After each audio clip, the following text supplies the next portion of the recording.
Dictation शुरू होगी 5 second बाद। 5 4 3 2 1 स्टार्ट। दिल्ली पुलिस की ओर से पाकिस्तानी खुफिया एजेंसी आईएसआई से जुड़े संदिग्ध आतंकियों के एक और गुट का भांडाफोड़ यही बताता है कि पाकिस्तान भारत के खिलाफ बड़े पैमाने पर साजिश रचने में लगा हुआ है और उसने भारत के संवेदनशील ठिकानों की जासूसी के लिए एक बड़ा नेटवर्क खड़ा कर लिया है। चिंता की बात केवल यह नहीं कि पाकिस्तान के लिए जासूसी करने वाले संदिग्ध आतंकी उसे महत्वपूर्ण स्थलों के लाइव फुटेज भेज रहे, बल्कि यह भी है कि वे ऐसे ठिकानों की भी जानकारी प्रेषित कर रहे जहां आतंकी हमले किए जा सकें। इसका मतलब है कि ऑपरेशन सिंदूर में पस्त होने से बौखलाया पाकिस्तान भारत में आतंकी गतिविधियों को अंजाम देने के लिए हर संभव तरीके से हाथ पांव मार रहा है। एक और वह अमेरिका की चापलूसी करके अपनी अंतर्राष्ट्रीय छवि सुधारने की चेष्टा के साथ खुद को शांति दूत के रूप में पेश कर रहा है और दूसरी ओर आतंक को पालने पोसने से बाज नहीं आ रहा है। वह जैसी खतरनाक भारत विरोधी हरकतों में लिप्त है, उनसे यही पता चलता है कि वह पहले की ही तरह जिहादियों को तैयार करने में लगा हुआ है।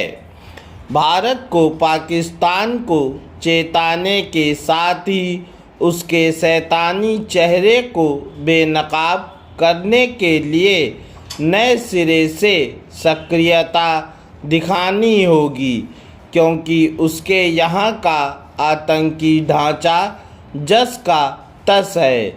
वहाँ किस प्रकार पहले की ही तरह जिहादी तैयार हो रहे हैं, इसका ताज़ा उदाहरण हाल में कश्मीर में पाकिस्तानी आतंकी की गिरफ्तारी है। इसके अलावा गत दिनों एक पाकिस्तानी इस्लामिक स्टेट से प्रेरित होकर न्यूयॉर्क के एक यहूदी केंद्र पर आतंकी हमले की साजिश में पकड़ा गया। इस पर अमेरिका के साथ पश्चिम के अन्य देशों को भी गौर करना होगा, क्योंकि यह पहला ऐसा मामला नहीं जब कोई पाकिस्तानी आतंकी विदेश में किसी आतंकी हमले की साजिश में लिप्त पाया गया हो। दुनिया को समझना होगा कि पाकिस्तान अब भी आतंक का निर्यात करने में लगा हुआ है। वह भारत के साथ अफ़गानिस्तान को भी अस्थिर करने की ताक में है। हमारे नीति नियंताओं को इससे चिंतित होना चाहिए कि पाकिस्तान को अपने लिए जासूसी करने यानी भारत से गद्दारी करने वाले तत्व इतने आसानी से कैसे मिल जा रहे हैं।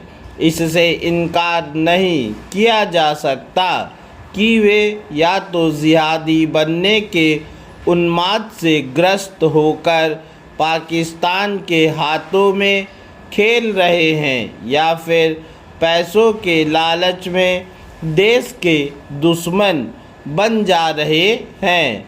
यह गंभीर बात है कि पिछले एक अरसे से ऐसे तत्व बड़ी संख्या में देश के विभिन्न हिस्सों से पकड़े गए हैं जो पाकिस्तानी हैंडलरों के संपर्क में थे। और उनके लिए भारत में आतंक फैलाने के लिए काम कर रहे थे। साफ है कि पुलिस और खुफिया एजेंसियों को और अधिक चौकसी बरतनी होगी। पूर्ण विराम।